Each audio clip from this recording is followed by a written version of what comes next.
Good day everyone.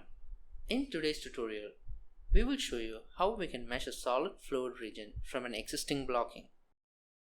To demonstrate this, I have chosen a scenario where the outer region of the pipe is meshed in a box domain. Let us consider this as a solid region and the domain inside the pipe as the fluid region. In the video, we will extend the mesh inside the pipe fluid region from the solid mesh we already have. Here is a topology where we have the blocking for the solid region.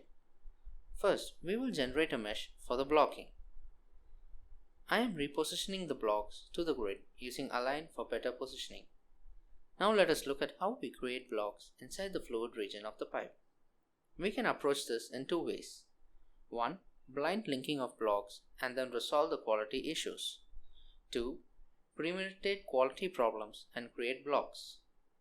To create blocks at the interior region, we could simply link, slit and create blocks. The fluid region is filled with blocks.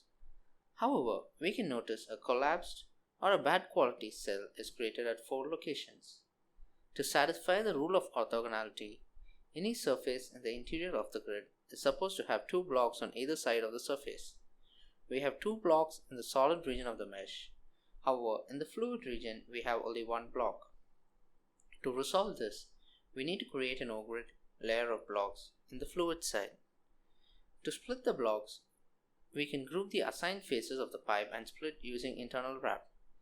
The outer layer should be reassigned to the pipe surface so that we have an O-grid inside the pipe as well as outside the pipe.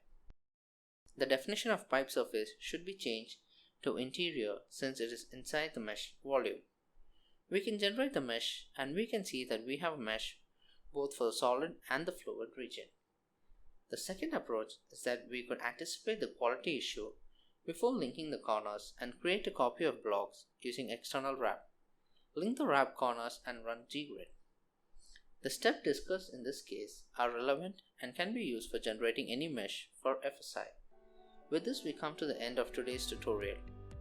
Next week, we will see how to create a fluid solid mesh on a turbine blade with cooling holes.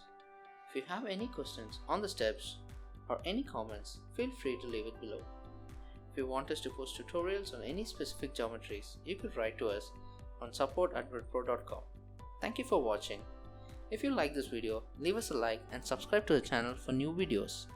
Follow us on our social media pages. The links are posted in the description.